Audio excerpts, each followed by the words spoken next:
For those that don't know, the World Trade Center, the West Side Highway runs one side, Liberty Street on the other side, Church Street, and then Vesey Street. We were looking at Vesey Street, and we get off the bus about a block away. And I got to tell you, I never thought I'd see what I saw that day, which was war. War had come to American soil. There was debris everywhere. From where we were to Vesey Street was nothing but destruction. And I remember just looking up and seeing this big black gaping hole. And then I looked at Tower 2 and I saw the corner of it on fire. Now, in my mind, I felt like, okay, the first plane hit. At this point, I only think it's one plane. The plane hit, blew up, and something deflected and caught the corner of 2 on fire. What we didn't know was when we were en route from Midtown Manhattan to downtown, the second plane hit. So we couldn't see the big gaping hole on 2 on the other side. So in my mind, I'm like, all right, one tower's hit. The other ones took a debris. But now what do we do?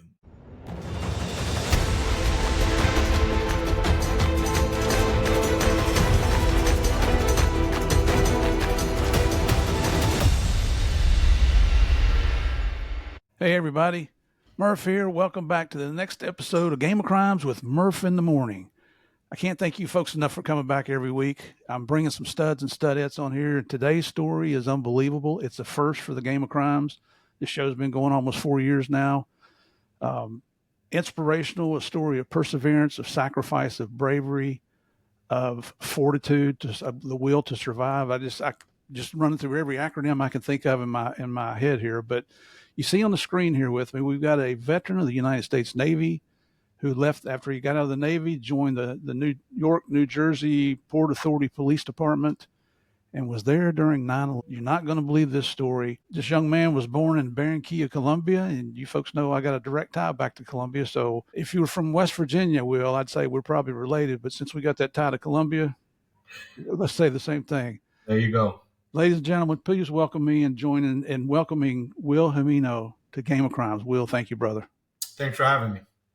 I hope you say the same thing when we finish here. And I just got to tell you right up front, Will responded to the towers on 9/11. He was trapped inside the towers for roughly 13 hours and survived it against all odds. I mean, if you don't believe in divine intervention, I don't know how else to explain this, because that's nothing more than a miracle. That's the only way I can explain it. But like we always do every week, we want to start off with a little humor. I contacted Will this morning and said, hey, I got a goofy section in the show called Small Town Police Blotter. Would you play? He answered like in 10 seconds. I'm in, man. I'm in.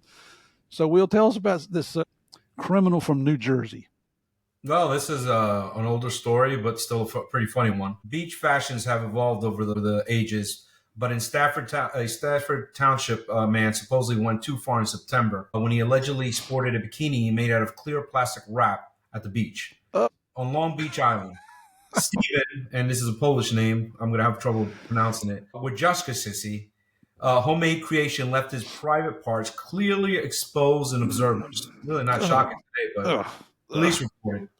And he was charged with lewdness. Thankfully, plastic wrap now comes in assorted colors, so others might consider that option before picking this option, fuchsball. So, I mean, but really today, I mean, if you live in New York City, people walk around naked all the time, so it really shouldn't be this poor guy. So that's all I got to say about that. Oh my gosh, that's just not something you want to see when you go to the beach. Oh goodness. And especially if you got your family with you. And you're trying to save your retinas. Oh my gosh. Oh, it's just something that makes you kind of throw up in the back of your throat a little bit. And so, I'm in Florida, and believe me, I know New York's crazy, but we have no shortage of stupid criminals here in Florida throughout the whole state, not just parts of it. So we got this guy, Kristen Middlestat. And actually, it's not a guy, it's a lady. She's 35 years old. She's from Frostproof, Florida, which is south of Orlando over in Polk County. And I tell you what, the sheriff over there, Grady Judd, he's my favorite sheriff in the state of Florida, maybe in the United States. That guy, he protects his citizens and he brags about it. I love it. If you've never heard of Grady Judd, just Google him. There's even a section called Grady Judd Sayings. It's pretty hilarious. But anyway, Kristen here, she likes to drive cars even when she's not supposed to.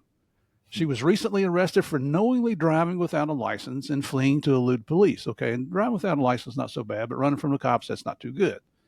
But you know what? She went in, she paid her bail, and she was released. And what'd she do? Well, on March 6th of this year, she hopped into a silver Ford Mustang and went for a drive. This is all according to Polk County Sheriff's Office. She must have had a bit of lead foot because the sheriff's deputies tried to stop her.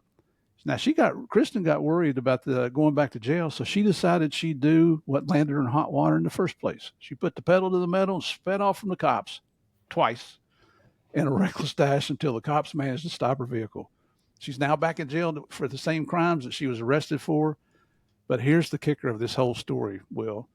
And we have well, I'll tell you that in a minute. Kristen was also charged with meth possession. Mm. Here on Game of Crimes, we have our number one rule is kids, don't do meth.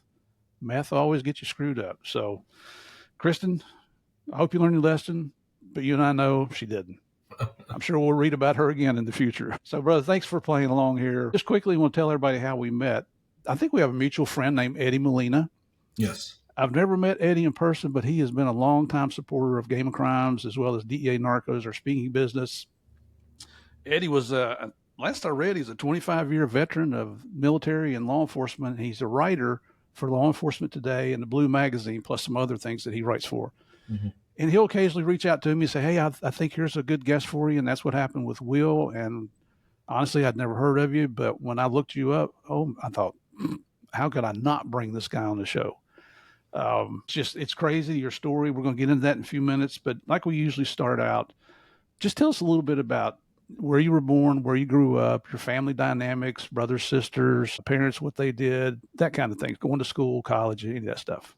Yeah, sure. I was born in Barranquilla, Colombia, 1967. My parents, like every immigrant, dreams about coming to the United States, the land of opportunity. And my dad came over in 68. He's a welder by trade. My mom was a beautician. He came over and settled in Hackensack, New Jersey, 12 miles outside New York City, so you could see New York City. And he worked for a year. Then I think it was 1970. Oh, so, I'm sorry. He came in 69, and then he brought me and my mother in 1970. And we settled in and started our life here in the United States. 4 years later, my mom had my baby sister, Karen. And one of the things I'm proud of is that my mom, especially my mom, she instilled in me the patriotism, which is runs deep in my soul today. She basically said, look, we're going to come from Colombia. We're going to be here in the United States. We're going to learn English. We're going to fly the American flag. And we're going to contribute to this country because we don't want to lose our heritage because we're proud of our heritage, but this is our country. So I'm a big proponent of that. That was instilled by my mother. And she really taught me that, God bless her. Today, she still has a thick accent.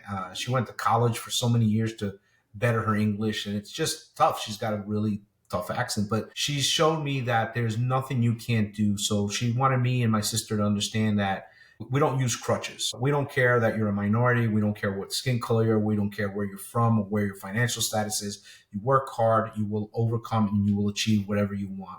And, my parents taught me that by example. My dad worked hard. He worked 2 jobs. They put a roof over our head, clothes on our back, food on the table. Growing up, I went to Catholic school from kindergarten to 8th grade, which for 2 young immigrants coming from Colombia, that's expensive what they were paying. But they instilled in us faith, hope, and love, those things that helped me through. And I will talk about that later, my survival. But it was great. I grew up in Hackensack. It was a melting pot of people. And then to high school, went off to the Navy, served in the USS Triple PH-10 for 4 years. She's the one that got hit by the mine in 1991 in the first Gulf War. I had just gotten off the ship before that happened. But I got to see 11 different countries, experience the world, and I can't complain. My parents really raised me and my sister, who unfortunately we lost. Unfortunately, fell ill, and we lost her this past February 22nd. But I'm very proud of what my parents instilled in us, what we have become, what we've been able to contribute to this great country. And I'm really proud to be an American. Excellent, man. I mean, it's motivational just sitting here listening to you talk. There's so many people that come from it, born in this country, that didn't come from another country, that just seem to be haters and don't want to live the American dream. They think they're entitled to handouts from everybody. And well, that's because unfortunately they live in a bubble, and but we'll talk about that later. And there's so many people from around the world that they understand that when I travel the world, people do ask me, like, what's wrong with your generation that you have today? Because they live in places that they don't have the opportunities we have here. So it's one of those things where you live in a bubble and you really don't understand what you have until it's taken from you. And a perfect example is that Brittany Grimes, the basketball player, she ended up, I believe, 3 months in the Russian prison. Now she stands for the flag, and that's okay. She has her opinions. That's Mm-hmm. what makes a great country, but Mm-hmm. she understands that this is a special country. Like what's going on with the riots today. I mean, try flying the American flag in Mexico and rioting and see what happens to you. Absolutely. It's against the law. So people really have to understand that you live in a special places, and these rights that you have, don't think they're given to us by people who have died, suffered, bled for you to have those rights. And like Ronald Reagan said, freedom is only one generation away. So we always hope that the generation that is currently coming up understands that and continues to protect freedom and our rights. Right. Absolutely. Your mom and dad, I tell you what, hats off to them for bringing you up the right way, for instilling that appreciation for what you have. That's a model for everybody. I say I truly believe that there's more people like me here. I think the social media, the media, they will focus on people who make it seem like people don't care about America, but I really believe more people care about America that don't. The riots that are happening today as we speak, it's really a small concentration of people. Most people want to go about their days, go to work, have events on the weekend, have weddings, have birthday parties. They want to live in a peaceful place. What's happening today as we speak in Los Angeles and other parts of the country, those particular people, they're not protesters. They're rioters. They're agitators. They're Right. people causing issues. I mean, a perfect example, and I will debate with anybody who thinks that these are peaceful protests. There's a man killed, as we know, Martin Luther King. Never started a riot, never hurt anybody, never destroyed anything, and changed the world. So that's my example to anybody who tells me that what the media is showing us is peaceful protests. You're incorrect. And Martin Luther King would be appalled of what's going on. That's not the way you do things. Right. We should all be appalled at that. Yes, and I believe we are. The majority of the country is. Yep. And if you do a little reading, and one of the things that I promote through a speaking business and here on the podcast is don't believe what other people tell you. We all have a brain. Find out what the topic is, do your own research, and then you decide what you think is right and wrong. Educate yourself. And it's so true because, and listen, I've been at fault where I've ran with something I saw on social media and then you find out, oh, well, hey, dummy, that's wrong. So I always hold my tongue and try to do my research because there's always time to give your opinion and what opinion is like. It's good to educate yourself and be on point when you make a comment and make a smart one. Unfortunately, on both sides, we have politicians that say stupid things, and you realize that they're not held accountable. And I think that's something that in the future it has to be that you make statements or you incite riots or you're held accountable.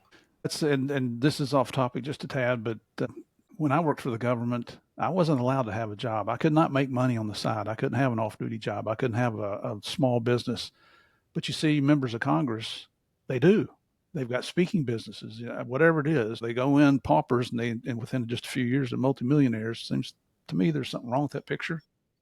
Yeah, it's tough. I mean, and again, me and you, we're dinosaurs. I mean, we grew up in a time where people, a perfect example is this, Pearl Harbor. That's why I love America so much. I was brought up on maybe 5-6 channels we had back then, but they always play the war movies, the police shows. And I always saw the courage in America and how people loved America. And after Pearl Harbor, there wasn't a child in this country that did not grow up, and I'm talking the 70s, the 80s, that were not taught about Pearl Harbor, taught about Korea, taught about Vietnam.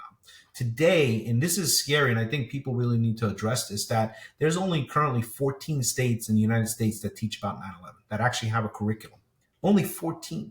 So when we talk about history, if we start forgetting the good and the bad, because we're not perfect, right? We're not perfect. But if we forget our history, we're lost. And that's the thing that scares me the most is the educational component of our country. You have people who have agendas instead of just teaching. And I truly believe that what you teach is this is a great country.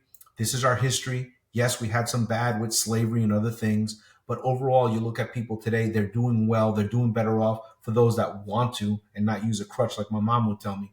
But for the most part, people have advanced in every race, color, and creed in this United States of America. I'm with you 100%, brother. It's just two things. One is the reason we study history is to learn from our mistakes so we don't make the same mistakes again. So if we destroy our history, if we ignore our history, we're doomed to repeat what we've done wrong in the past. And then when 9/11 happened, my family had just moved to right outside of Washington, D.C., out next to Dulles Airport in Northern Virginia. Been in there 3 weeks when 9/11 happened. We watched everything on TV. As things calmed down afterwards, we took our daughters, who one's from Bogota, one's from Medellin. We adopted them. We lived in Colombia. Took them down to see the Pentagon because that's history. And we Yes. took some pictures and explained to them what happened. They were rather young back then. So fast forward a few years, we get a transfer back to Atlanta, and they're in middle school. And they came in one day and they said, "Hey, we're studying American history, and they're talking about 9/11. Do you think we could take the pictures in?" Because we'd had these nice pictures blown up to 8x10s. We said, "Sure." And my wife contacted the teacher. She said, "We'd love to have that." She Mm-hmm. took those pictures in, showed the kids. This is middle school, what we call junior high school. Those kids thought 9/11 was a movie. They had no idea it was a real event. And now you're saying only 14 states? I mean, what the hell are they teaching then? Look it up. It's only 14 states in the country that teach have an actual curriculum. They might talk about it a little bit, but actually, what we were taught about Pearl Harbor, Iwo Jima, just everything, it's not being taught the way it used to be. So I would imagine that has a lot to do with politics, and people have agendas on where this country wants to move toward. But I keep saying thousands of Americans have died for our freedoms, and countless lives have been lost, and people have been bled. And we got to keep that America that we love for protected and here for future generations so they can enjoy it. Because if not, like you said, we're just going to end up repeating things, and it's going to be not a good show for everybody. Right, right. Oh man, that makes me more proud than ever that I brought you on the show here, because it's like mine's here. I try to stay apolitical. Sometimes it's a little tough, but And I tell people, listen, you can be a liberal, you can be a conservative. If you treat me respect, I treat you respect. And I have no problem debating with people and talking about people. I think it's just people get hot headed and they can't talk about things, especially when you hit them with facts. They just can't take it. And listen, like I said, both sides are imperfect. But right now, you have one side that's really just way out there. And people need to rein those things in. And like I said, I think I have no problem with a president, a Republican, independent, a Democratic. All I want is someone that loves our country, enforces the laws, keeps us safe, and in the forefront keeps freedom alive and well. There you go. Well said. Well said. Did you always plan to join the Navy, or is that you just graduated high school and thought, I'll try this out? Well, as I grew up, like I mentioned before, I was very influenced by the war movies, the courage of police officers, firefighters, EMTs, from Emergency to Adam 12 to all the movies I've seen, Midway. And during my high school years, I was playing soccer at Hackensack High School. I was planning on which college I was going to go to. But I just had a calling about giving back to this nation. It had given my family so much good. My parents worked hard. They bought their first house in Hackensack when I was in fourth grade. And my dad didn't want me to go to the military. He's like, listen, I'll buy you a car and for you to stay home. And I said, no, Dad, I want to serve. I want to give back to this nation. And I ended up joining the U.S. Navy, did my 6 months boot camp in Great Lakes during the wintertime, which really was not great.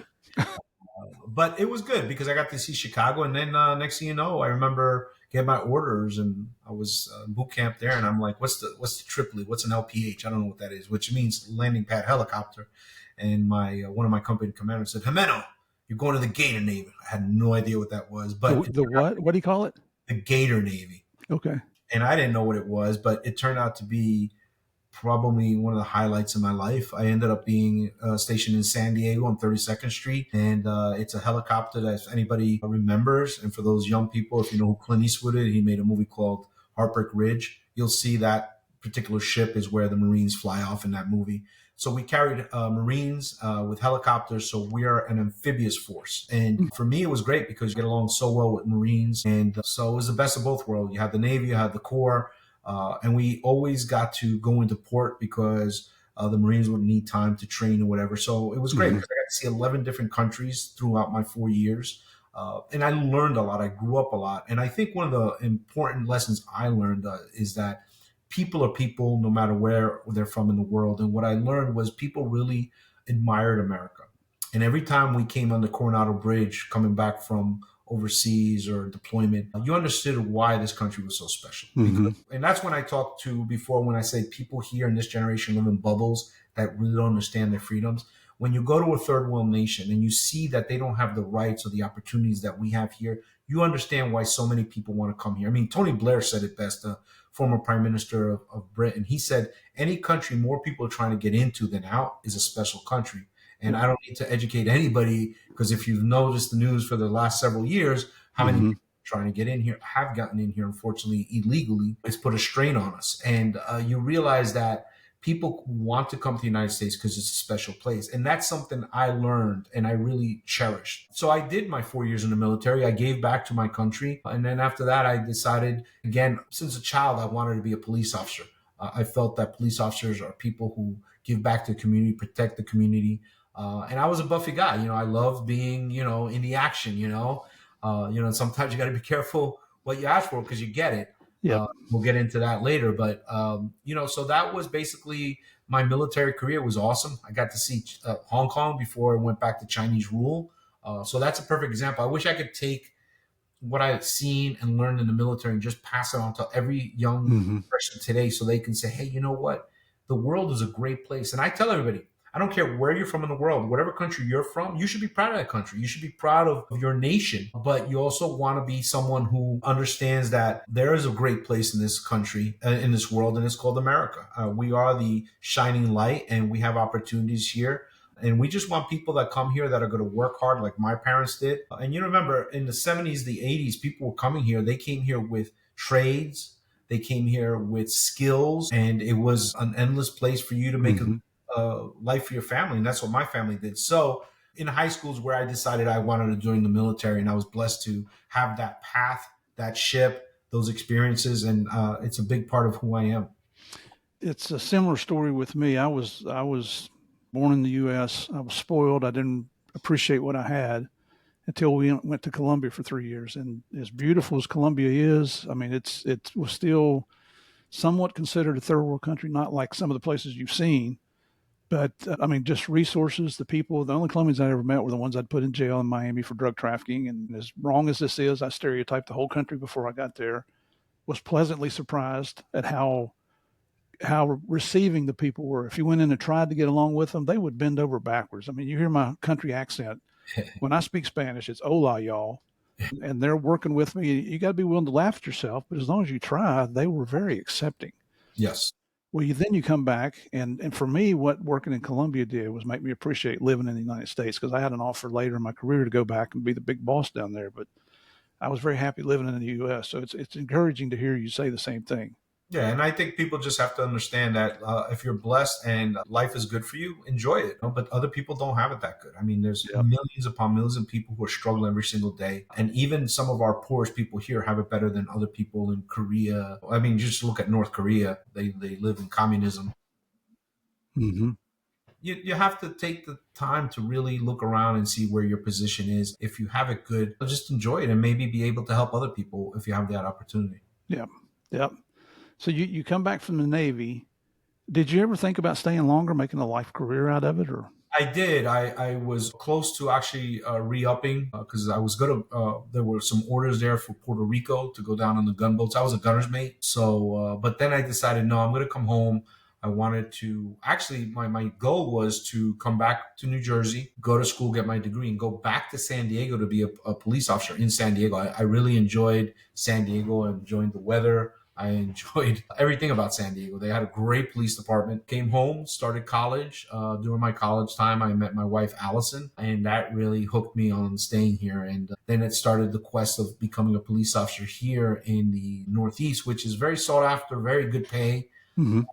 And it took me a while to become a police officer. It took me 6 years. And a lot of that I was taking tests. But while I was trying to become a police officer, me and my wife, Allison, got married. I was going up the ranks in the private security sector, where I started off as just catching shoplifters and then actually ended up going up into their corporate levels. Mm-hmm. And finally, it took me 6 years, but after a test, I took the Port Authority Police of New York and New Jersey's test, and I got on. And for those that don't know who the Port Authority Police is, the Port Authority Police is the major police department in New York and New Jersey that protects and serves all the major transportation facilities. So we have the three major airports, the bridges, the tunnels, the PATH train, the World Trade Center, the bus terminal in Midtown Manhattan, which is the largest in the country and actually, believe it or not, the busiest in the world. Port Newark, like I said, the tunnels, and of course, the World Trade Center, like I mentioned. So it was a great opportunity, and I was blessed to get on that department, and ended up going in August 2000, to the academy. Our academy is 6 months long because we're not only trained as law enforcement officers, we're the first responders at the airport. So if some plane goes down, God forbid, or anything happens at our facilities, we're trained also in firefighting as well as medical. So it was a long academy, and we graduated, about 78 of us, 77 of us graduated January 19th, 2001 at the World Trade Center at the Marriott. So it was a really, really big deal. And I'll be honest with you, I loved every minute of it. I was assigned to the bus terminal with about 50 of my fellow classmates. And the bus terminal in Midtown Manhattan is two large buildings from 40th to 42nd Street between 8th and 9th Avenue. And it's a world within itself. Yeah. But it was a great time for me because, again, being someone who's very active, wanted to work, I had everything in there. We unfortunately had shootings, we had stabbings, we had medical conditions, but at the same time, we had good things. We were able to find a lot of lost kids, runaway kids. We were able to prevent a lot of crime. And in those 9 months leading up to the attacks, I got to really do what I wanted to do since I was a child, and that's be a cop. And I remember 6 weeks before the attack, I felt like we really attained the American dream. Me and my wife, Allison, had bought our first home in Clifton, New Jersey, which is about 20 minutes outside New York City. And it was awesome. I mean, we bought our home, we moved in, had a beautiful wife, had a beautiful little girl at that time, Bianca, who was 4, and my wife was now pregnant. And I was living the American dream. I'll be honest with you. I loved it. And not one day did I go to work and say, oh, I hate going to work. For me, it was never work. It was a job, a lifetime. Every day I was just getting up and going to work, having a great time. How does the World Trade Center fall under the Port Authority Police? Well, the World Trade Center was built and operated by the Port Authority, and anything that's Port Authority facility is protected and served by the Port Authority Police. So at the time, and I could be off on this number. I want to say it was about 1,200 of us. I think now we're over about 2,000 because they see the necessity to have more officers. But at the time, we were the 26th largest police department. I believe we still are the 26th largest police department in the country. And we have everything. We have patrol, we have detectives, we have canine, we have ESU or SWAT officers. Now we have counterterrorism units, as well as a CVI for the trucks and the transportation. So we have a vast opportunity within the Port Authority Police of New York and New Jersey. And I was proud because I was a Jersey guy, but I was working in New York. And it's a funny story because sometimes you'd hear stories of the criminals that would run through the Lincoln Tunnel from the New York side to the Jersey side, and they get grabbed, and they're like, "Well, wait a second, you're out of your jurisdiction." And I'm like, "Look at the patch. We're police officers in both the state of New York and New Jersey." But it's a great job. I'm actually going to speak to the new academy here tomorrow. Believe it or not, I think it's the 123rd now. I was the 100th, the centennial. So Nice. It's a great department. I'm very proud of the men and women who served there. I'm very proud to see so many young men and women coming into it today, and that I'm still a part of it by being able to go back and talk to them about survival, about being able to also, which we'll talk about, is more importantly, is if you're unfortunately in a situation that not every officer or first responder does through their career, and they're lucky if they don't, but if they're ever in a tragedy, how do you recover from that? Especially when your job is over. How do you pick up the pieces and move forward? And that's something that I had to learn and fight through to get to what I call happiness. So I'm blessed to still be part of the job and be able to influence young men and women who want to wear the shield. Excellent. You mentioned CVI. What is that? So that's our unit that takes care of, they inspect all the trucks, anything with transportation. So they're checking trucks for weights and stuff like that. And sometimes when you're doing that job, it leads you to drug seizures, So that's a special unit there that does all the motorized stuff like that. Wow. I didn't realize they had all those different sections within Port Authority Police. Yeah, we're a large department. Like I said, people don't realize that. But one time we have an aviation unit. We did bring back the motorcycle unit too. That kind of went away for a little bit, but now they're back. And we have a great pipes and band, drums and pipes that are and honestly world renowned. Get to travel a lot of places. Great pipe and band we have. Nice. I love the Irish, Murphy. We're all Irish. Once you put on the shield, they're all Irish. That's it, bro. There's guys that think like that too. We've got a DEA badge somebody created online that the center is a shamrock. So every St. Patty's Day, you got that badge out. Absolutely. Your academy, was it a live-in academy or did you go home at nighttime?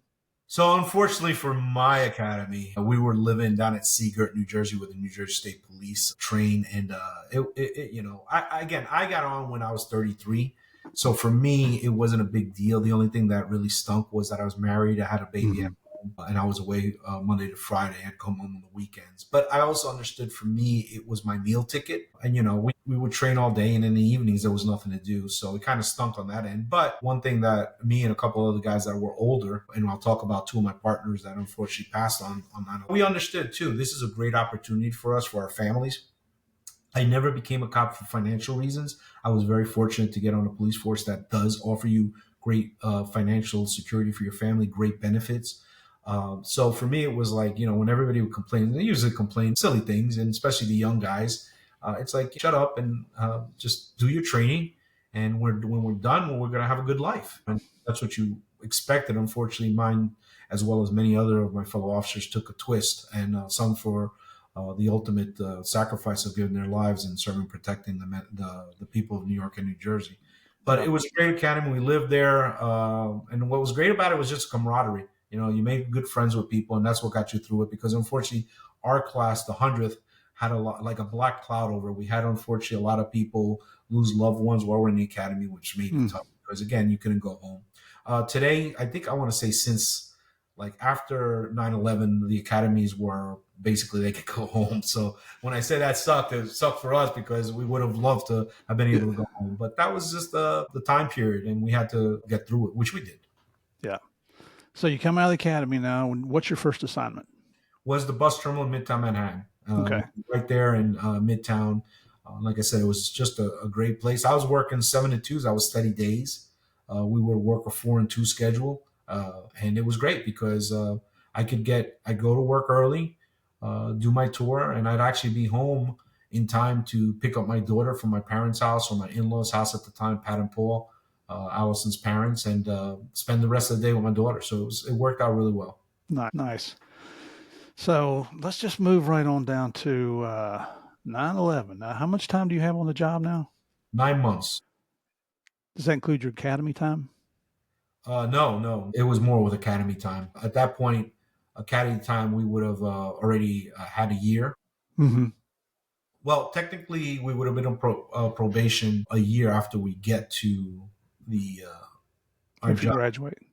our commands. But yeah, so we went in August of 2000, and of course, 9/11 happened September 11th, 2001. So, like I said, I count the time from the bus terminal 9 months leading up to the attacks. But September 11th was no different day than any other day. I got up in the morning, got ready for work, went into my bedroom, kissed Allison goodbye, kissed her belly because now she was 7 months pregnant with our second little girl. Mm-hmm. Went into the other room, kissed Bianca, my 4-year-old, goodbye, and I literally skipped down the stairs, jumped in my truck, went to Midtown Manhattan, went downstairs. And what I tell everybody, and I say this to the kids especially, is you never outgrow high school. I don't care.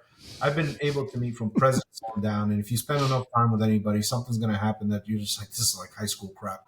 But you'd go downstairs, and here we are, grown men with shields, guns, and the law, and guys are goofing off in the locker room, and it was just an enjoyable place. I put on our uniforms, went upstairs to what's called roll call, where we're giving out our assignments, and it was a normal day, beautiful day, like people that have heard about 9/11 or learning about 9/11 will learn that there wasn't a cloud in the sky. It was just a beautiful day in New York. We went upstairs. We were given our assignments. My assignment was post 3-5, which was the corner of 42nd and 8th Avenue. So I had the front of the building and the second building, and I was literally standing under an awning. There was an awning that came above me. Behind me was 8th Avenue, and then you had to my right 42nd, 8th Avenue.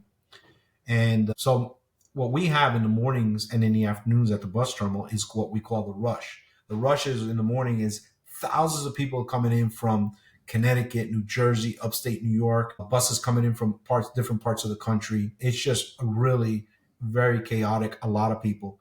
And our jobs are to be situated throughout the buildings in different posts to make sure that, of course, everybody's safe, make sure we can give people advice, make sure we stop any crime, just doing our jobs. And that morning was no different. I was standing there, I was leaning up against a taxi pole, looking toward the doorways where everybody's coming out of the building so I can keep an eye on everything. I happened to look to my right, and when that awning ended, you'd be outside, you could see the sky. Mm-hmm. And Sergeant Ross and two fellow officers, Pat McNerney and Eric Sanchez standing there with him. And I just happened to look over, and I see Sergeant Ross like following something with his hand. And I'm like, I couldn't hear because there was a lot of traffic. But what I did see was, for those who have never been to New York City, an intersection in New York City is pretty large. Mm-hmm. That whole intersection went dark for a second. I didn't really know what that was. I didn't pay attention. I just went back to doing my job. A few minutes later, our radios crackled, and they said, all units 840 back to the police desk, which means everybody come back. So I started walking across 41st Street over toward the other building, toward 40th, and I hooked up with my fellow officer, Dominic Pizzullo. Dominic graduated with me. He was 35. He had just made the cutoff. He, unlike me, came to the Port Authority not for the dream of being a police officer. He was actually a high school teacher in the Bronx. He came over for the finances of the job. Those 9 months leading up to September 11th, Dominic understood and learned what it meant to be part of the Thin Blue Line. And he was a great cop, really was. But he was a very loved person. I mean, his students from the Bronx High School where he taught, he would tell me they would come back by his home at night and say, Mr. Pizzullo, can you come back and teach us, And he's like, no, I have a new career. But we started walking back, and I go by Will, but I always let him call me Willie because he helped me out when I had my move in the summer. Mm-hmm. He was just a great guy. And he's like, Willie, something bad must have happened for them to call us all back. So I'm like, yeah. So now we're walking from 8th Avenue through the building toward 9th Avenue where our police desk was. So we got down there and we came around the corner. And one of the things I learned when I was in the military was that a senior sailor told me, he goes, if we're ever in a bad situation, a life and death situation, always follow somebody in to a bad situation that knows what they're doing, because your chances of coming out of there are at a greater percentage. And that's something I really teach people and try and instill in people is, as you grow, no matter what you do in life, educate yourself. As you rise in the ranks or you become a higher boss, learn your positions, because people are going to lean on you as a leader and you need to lead them. And when it comes to military, law enforcement, firefighting, EMTs, they're going to be people who are under you, who are looking to you for leadership. And that leadership decision you make could save someone's life. And Absolutely. that stuck with me. And as I came around the corner, I looked up to the police desk that sits higher, because if you walk in, you can't get to our cops up there. We have a station house officer who addresses anybody who comes in, but the police desk sits high. And I remember seeing our lieutenants or sergeants, but one particular sergeant, John McLaughlin, is someone who I admired. He was very quiet, but very respectful. And he treated you like an adult, and had been to several dicey situations with him, and he was always on point, knew what he was talking about. Later, I learned out, because he's a very quiet person, that he was part of our SWAT team, ESU. And I could see concern in his face, and that caught my attention. So I kept walking, and we went back into what's called our reserve room, and that's where our break room is. And we came around the corner, and all I see on a TV set, we had a big TV set, and New York One, which is a news station, was on. And all you see is the Trade Center with Tower One with a big black gaping hole in it and smoke coming out of it. Mm-hmm. Now, one of the things that distinguishes the Port Authority Police from our counterparts at the NYPD and our counterparts on the Jersey side, because we have a lot of municipalities, we have New Jersey State Police, is that we do the same job as every other police department does. What sets us apart is all our facilities are target-rich environments. So we were hit in 1993. We were taught that in academy, and they said, guys, what you guys have to deal with are terrorists. If you think about it, if a terrorist is going to come, what do they want to do? They want to kill, maim, injure as many people as they can. And you look at our Port Authority facilities, the airports, the bridges, the tunnels. At any one time, you have a large concentration of people. You look at the George Washington Bridge in the morning with the tons of traffic. Mm-hmm. So, of course, we're taught these lessons in the academy. You taught about, God forbid you're in a shooting, you do this, but you never expect it to happen. Then it happens. Then it's reality. And that's how I felt. It was like, oh my God, this is really happening. What they said in the academy is happening. So at that point, I turned around, and we had payphones back then. So I grabbed the payphone and I got through to my wife, Allison, which was a miracle, because the phone lines were really tied up. I got through to her because usually if there was a shooting or something happening at the bus terminal, I would call her, let her know I was okay if I was there. Mm-hmm. And I did. I got through to her. And right away, her thing was, hey, what's going on? Do you know about such and such and such and such person? We had two people that were mutual friends that worked at the World Trade Center. I said, I don't know. All I know is a plane has flown to the Trade Center. I don't have any information on that. And that's where Inspector Fields, who was our commanding officer, came in the back with a couple sergeants and lieutenants and said, listen up. We're going to call your name. We've commandeered a bus on 9th Avenue. When we call your name, get on the bus. We're heading down there because, again, we have a precinct down there. We have a command there. So our cops are the first ones there. So at that point, myself, Dominic Pizzulo, another senior officer, Mikey Robles, who we didn't even wait for our names to get called. We just started going and walking down into the escalator out to 9th Avenue and jump on this bus. About 20 of us get on there. Sergeant McLaughlin gets into a police Suburban next to us with the inspector and Sergeant Feely. And before you know it, we're heading down to the World Trade Center. And again, I always say you still don't know about Grove High School. We're on the bus. Nobody really knows what's going on. It's chaotic.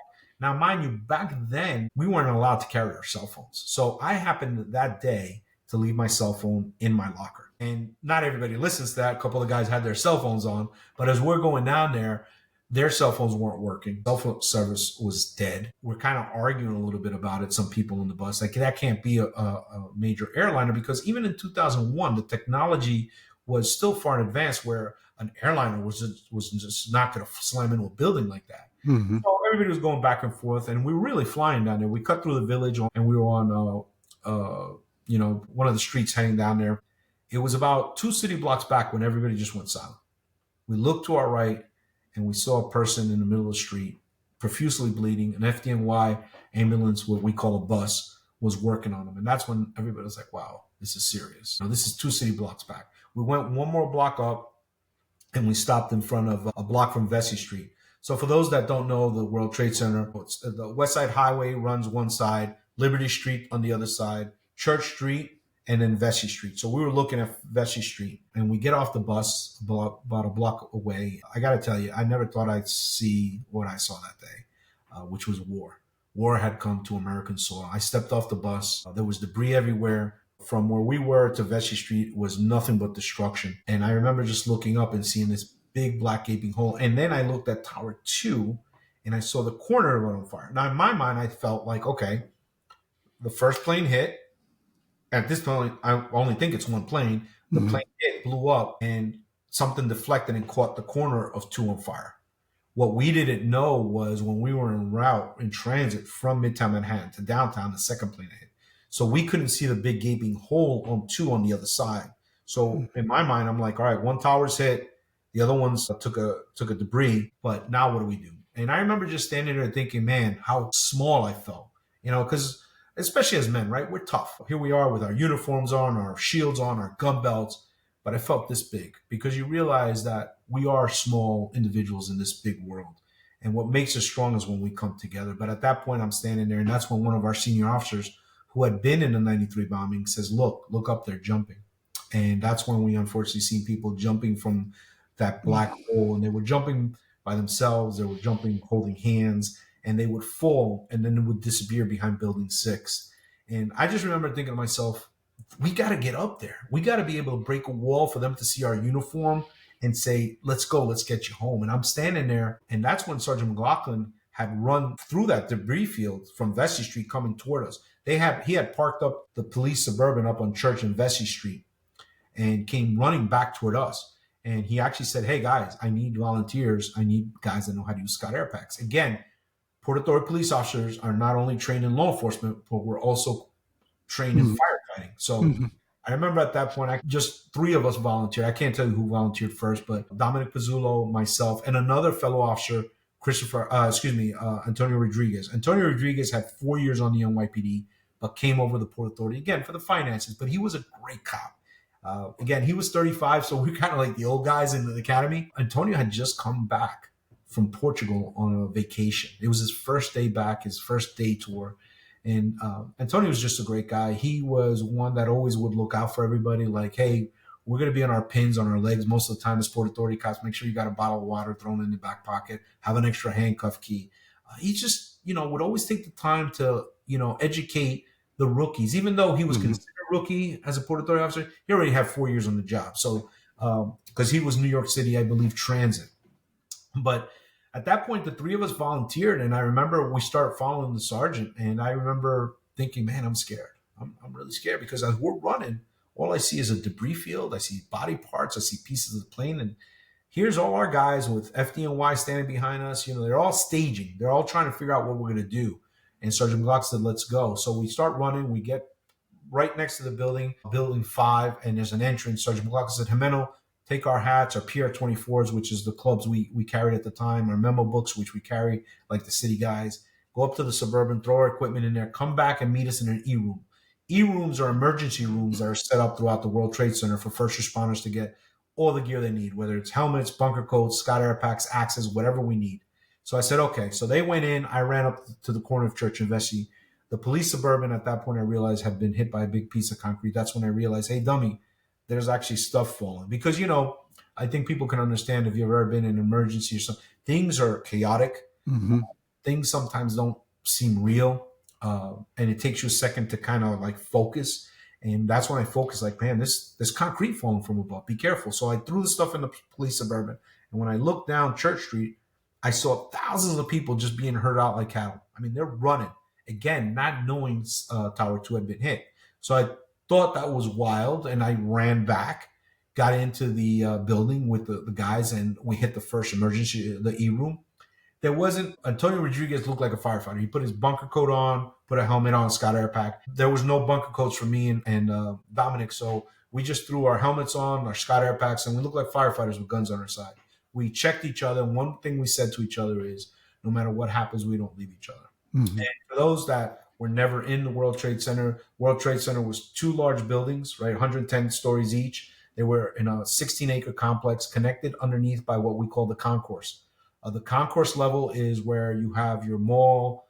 It's a mall. You have stores. You have businesses.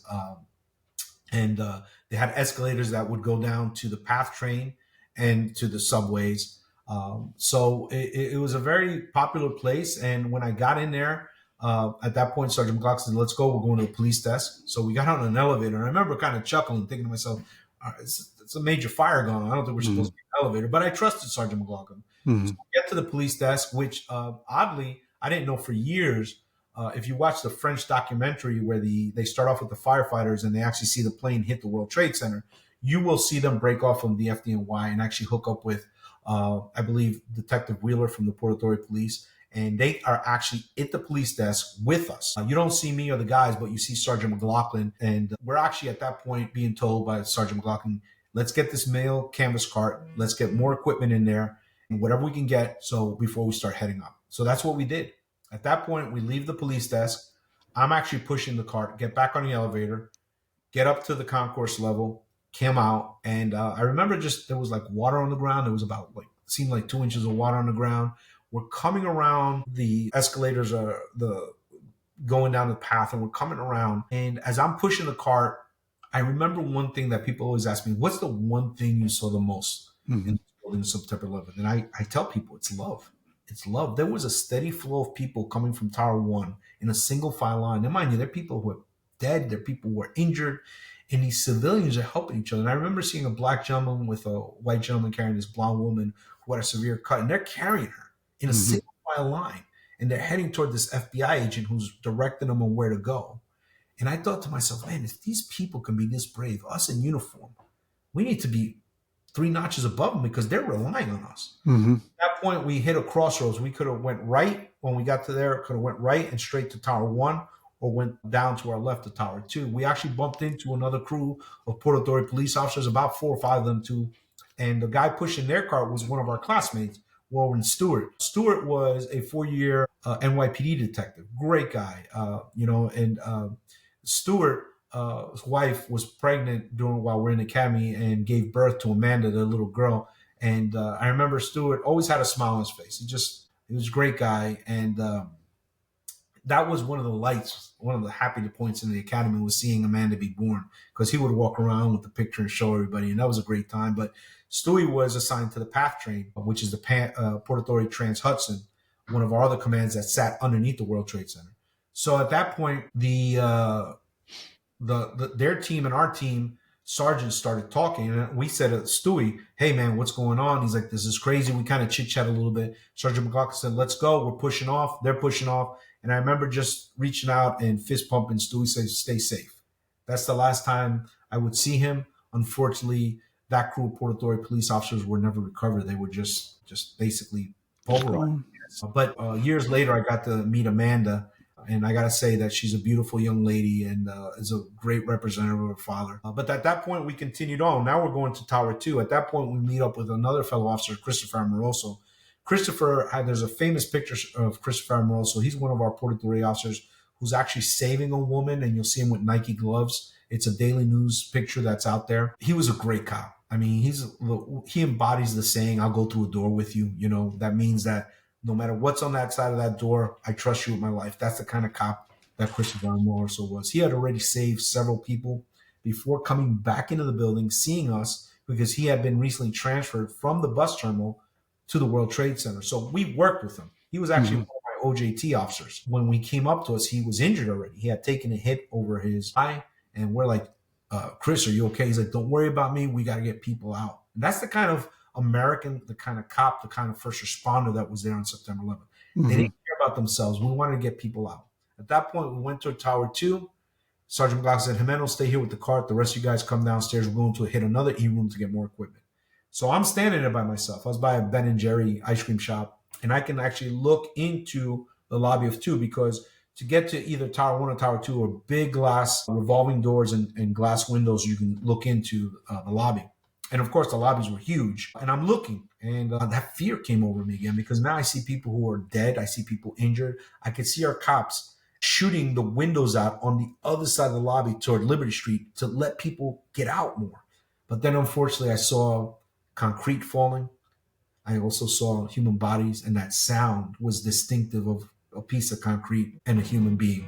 And I kept hearing a lot of that human being, and that was tough, because I knew we were losing people. But that's when, out of nowhere, I see a cop coming up to me, short, African-American, bald, and it was Bruce Reynolds. He was one of our cops from the George Washington Bridge, which was one of our senior commands. I mean, you had to have like 15 years on to get up there. The only reason I knew Bruce was because, again, growing up in Hackensack, New Jersey, sits in the county of Bergen. We have the Bergen County record. The George Washington Bridge sits on Fort Lee toward Jackson Heights, New York, toward the Bronx. So our cops, unfortunately, have people who take their lives off our bridges. And I'd seen a couple articles where Port Authority cops saved people from jumping, and Bruce was one of those guys. So I kind of knew who he was just because of the paper. Mm-hmm. He walks up to me. He was sweating. He had a Scott Air Pack on. And he says, hey, Reynolds, GWB. I said, Jimeno, BT, bus terminal. And we talked for a little bit. I needed that up. Here I am, 33 years old in the Navy, but I'm scared. But This is not a natural event. But where does courage come from? It comes from overcoming your fears. And Bruce Reynolds, I later found out, shouldn't have even been in the building. So he had a lung condition from some other job that he did in the past. But here he is, putting his life on the line, inspiring me, and says, you know what, kid, it's going to be a long day, but we're going to get a lot of people out of here. And I needed that at that point. And at that point, we chit-chat a little bit. That's when the rest of the team started coming up. Bruce started walking away. And that's the last time I would see Bruce Reynolds. And the funny thing, going back to the Irish thing, is Bruce loved Ireland. He married an Irish woman. He was the only police officer back in the day that would walk at the St. Paddy's Day parade, and he would paint his black bald head green. Truly wanted to be an Irishman. Grew up in the Bronx, lived out in the country of New Jersey, drove 90 miles every day to go to work. But that's the last time I seen him. I told them where I'd seen him last. They found him the following February at the command center of Tower 2 with I think 20, 30 other people. But that's the kind of, again, an American Port Authority police officer who was in the buildings that day. Mm-hmm. And at that point, we decided we're going to start going back to Tower 1. And then, so now it's you and the Sarge, Ambroso, Dominic. Yes, there's 5 of us now, led by Sergeant McLaughlin, Christopher Amoroso, Dominic Pizzulo, Antonio Rodriguez, and myself. Okay. So there's 5 of us. And so how high are you guys going to go? The elevators aren't working at this point, right? Oh, so at that point, we have to leave Tower 2. So I start pushing the cart again. And at that point, Antonio Rodriguez, which I credit primarily for the beginning of my survival, says to me, hey, you've been pushing from the police desk here. Let me take over, because if you're tired, you're not going to be any good wherever we're going. Again, we don't know where we're going. We're just following Sergeant McLean. At that point, he gets behind the cart. So he's at the 6 o'clock of the cart. We're going to head up this hallway, which is pretty large. Antonio Rodriguez 9 o'clock position. Sergeant McLaughlin is at the 11 o'clock position in front of the cart. I am directly in front of the cart at noon, and Dominic is at the 1, 2 o'clock position. We start walking up this hallway. We happen to stop halfway up, and to our right is a passageway to a freight elevator, which turns out to be a miracle. But at that point, Sergeant McLaughlin stops. He's talking to some firefighters, and one EMT, I remember, was with him. And he's telling them, listen, just came up from the B1 level. The elevator shafts look like they're buckling. As we all know, if your base is buckling, the tops is no good. We didn't know that. We didn't know Tower 2 was in distress. The radio goes off. Sergeant McLaughlin's talking to Inspector Fields. He's asking us where the location is. He's talking to him when all of a sudden we hear boom, a humongous boom. I turn around and I look back from where we walked, and I'm now looking into, again, the lobby of 2, and I see a fireball, the size of my house. And I'm standing there holding my helmet. Everything is shaking like an earthquake. And remember, like I said, follow somebody in that knows what they're doing because you're coming out or better. At that split second, all I see is a fireball. I see shaking. I don't see anything else. Sergeant McLaughlin saw, as the building's coming down, if you guys can watch the videos, as the building's coming down, it is pushing debris in 4 directions because it has to come down. Well, he saw the wall of debris coming toward us. In a split second, what does he think? What do they do in the Middle East? They blow something up, let the first responders come in, kill them again. He thought a car bomb. So he says, run toward the freight elevator. We don't know the buildings. I've been there 3 times prior on protest. I don't know the buildings. Sergeant McLaughlin helped set up the security after the 93 bombing. He knew the buildings like the back of his hand. So he said, run toward the freight elevator. What his thought was, if he can get us around that freight elevator, perhaps the elevator shaft beams might deflect the explosion and protect us somehow. So talk about quick thinking. So Dominic starts running. I run behind Dominic. I can look behind me. I can see Sergeant McLaughlin coming. And I could see now the lights flickering. And I see brown stuff, which today I know is the building coming down. That's the first time I said, Will, what did you get yourself into? And I remember seeing Dominic starting to turn to the left. And I thought for a split second I saw light. Now, mind you, we're in between both towers. And I thought, run toward the light, save yourself. But then I remembered we promised each other we wouldn't leave each other. So I followed Dominic, and that's when something big picked me up, threw me on my back. And as police officer, our first line of defense is communication. So I went for my radio lapel, which was on my lapel, and I'm yelling 813, which is our code for everybody come. The shit hit the fan. I need everybody. I'm yelling 813, officer down, 813, officer down. I think I must have said it 4 or 5 times. Something hit my hand. I lost my mic. At that point, I'm holding on my helmet. Something hits me so hard, it rips my helmet off. And I have a chin strap, ripped it off. And I'm just holding on for dear life.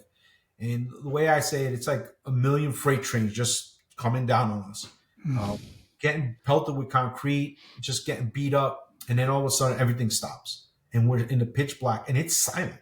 Just silence. I don't even know if I'm dead or alive. After a little bit, I could see some light coming in from my right side about 30 feet up, 25, 30 feet up. And I just remember looking, and I'm in shock at this point. I can't see that. All I see is gray. And what I see is literally what I know today is a wall fell on me, and it went from under my armpit all the way down my left side. My right leg was up in a 90-degree angle, but still buried under concrete by my feet, and only a small area to my right, maybe, I don't even know, maybe 3 feet, 4 feet, small area. When I look, I can see Dominic Pizzullo is now buried to my left side in a push-up position down. So that wall hit me and compacted him in debris. Then I hear Sergeant McLaughlin on my feet, and he says, sound off. So at that point, I said, Jimeno. Dominic said, Pizzullo, and we didn't hear Rodriguez or Amoroso. For the next 2 minutes, I just kept yelling, Chris, A-Rod, which was Antonio's nickname, Antonio Rodriguez, we call A-Rod. And after 2 minutes, Dominic said, Willie, they're in a better place. And that's when we realized we just lost 2 of our fellow officers, 2 brothers, 2 husbands, 2 sons, 2 Americans. And that was difficult. Sergeant McLaughlin in the initial collapse, I was the one injured in the initial collapse. Dominic was fine, but it compacted in debris. Sergeant McLaughlin is stuck in the first collapse in a fetal position. He can't move anything but his right arm. His helmet is stuck. He can't move. So at that point, he says, well, try to free yourselves, work on that. And Dominic did. Dominic had to shimmy out of his Scott Air pack. He literally had to crawl over my face because it was only about maybe 18 inches above me, and it was all concrete, and he had to literally crawl over my face. He gets over to my right, and he looks up, and he sees the hole. And human beings, he's just like, hey, Sarge, I can go up and get help. Sergeant McLaughlin said, no, if you leave us, you'll never find us, because he thought it's a debris field out there. Mm-hmm. You get Jimeno out, and then you and Jimeno get me out. He never knew how badly I was injured. So it took a little bit, and we talked about it, to be honest with you.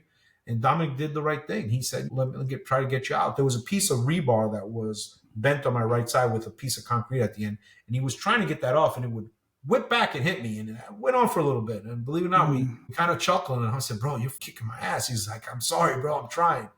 But then he stopped and he sat down. He kind of sat back and he said, I can't get you out, Willie. And that's when that fear came over again. Like, well, we're in trouble here. Like, he can't get me out. That's when we heard another humongous boom.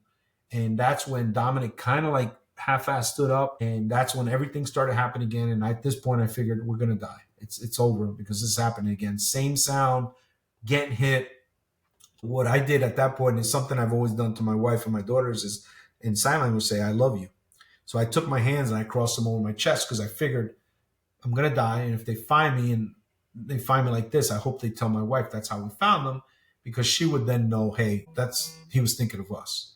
Because up to that point, it was always the job, the civilians, my teammates. And at the very end, I thought I was going to die. That's when I thought of my family, because as first responders, military, we have a job to do, and that's what we have to focus on. But unfortunately, at that point, I heard Sergeant McLaughlin now start yelling really, really loud, because he's actually now being compacted to where his service weapon is actually being pushed into his body. That's how much pressure.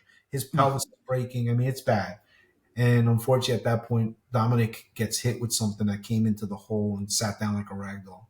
And again, it seemed like it was happening forever. A lot of pain, a lot of yelling. And when everything's done, I'm yelling, Sergeant McLaughlin's yelling, but I look over and Dominic's profusely bleeding out of his mouth. You know, I'm like, Dom, hold on. He's like, Willie, I'm dying. He said to the sergeant, which was really weird, he's like, can I have a 3-8, which means break? And Sergeant McLaughlin actually stopped his yelling and said, yeah, you can have a 3-8. And I said, Dominic, please hold on. He goes, Willie, I'm dying. Don't forget that I died trying to save you guys. I said, Dominic, I won't let anybody forget that.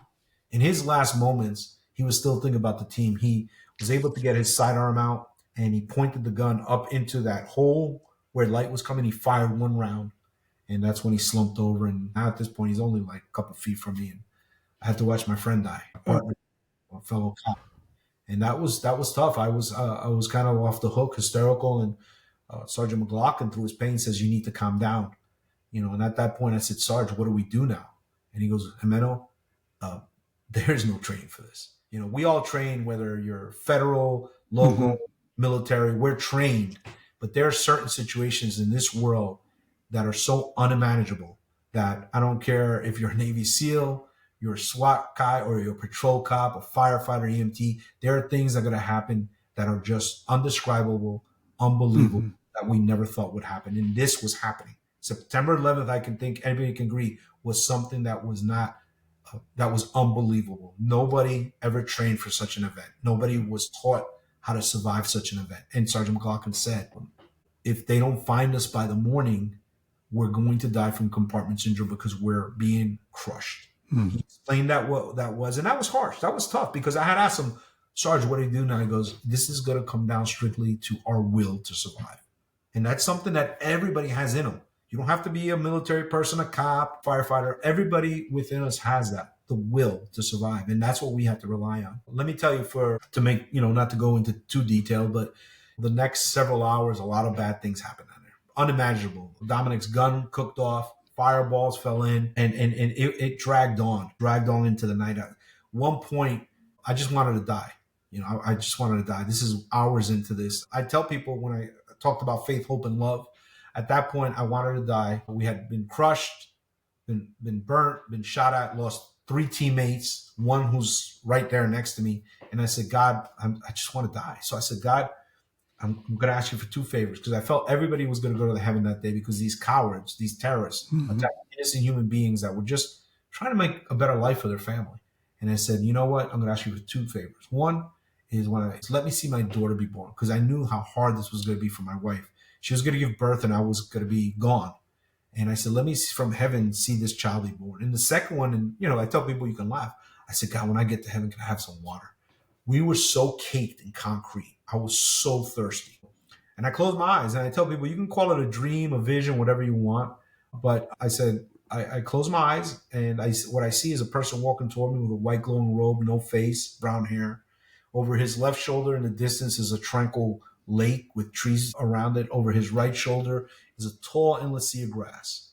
And I see this person coming to me. Now I know who it is. For me, it's Jesus. Mm-hmm. And what does he have in his hand? And you can laugh at this. He's got a bottle of water. I can't tell if it's Poland Spring or what. But I snap out of that dream, that vision, or whatever you want to call it, with a desire to fight. Yeah. I have the desire to fight because at that moment, I realize if I give up, I give up on my sergeant because I have a big mouth. I was close to the hole. Nobody could hear him. If I give up, I would have given up on my family. I didn't make it home. If I would have given up, I would have given up on my country. Mm-hmm. But most of all, I would have given up on myself. So at that point, I said to the sergeant, Sarge, we're going to get out of this hellhole or we're going to die trying. And that's what set us off, at least for me, to keep fighting, because there were many times even after that where we almost faltered. We kept each other awake. Sergeant McLaughlin said, we got to keep each other awake. If we fall asleep, we'll die. And this horrific scene went on for hours upon hours till 8 o'clock that night. When I hear United States Marine Corps, can anybody hear us? I'm hallucinating. Let's call it right there, because I mean we got so much more to cover, but I want everybody to know what happens when we come back. So, ladies and gentlemen, I don't know about you. This time has flown by. I feel like I'm stressed out right now. Just by listening to the story, you can picture these things in your head, and it causes stress and anxiety. I'm sure it does with you also. We got a man here who's just only by God's grace is he alive. He and his sergeant, because his companions or his colleagues, 3 of them have died. The fireball he's talking about actually came down and burned them. The rounds cooking off and everybody's weapons. That's how hot this fire is. That you got rounds being shot around you. This is my legs are going crazy under the desk here. It's just what you guys went through is just unbelievable, and we're not even finished yet. So do me a favor, come back tomorrow. We're going to go through the rest of this story, find out what happened. And just when they got out of the towers eventually, that's not the end of the story. This thing is continuing to go and go and go. So thank you so much for continuing to come back to join us here. We look forward to seeing you tomorrow. Until then, God bless.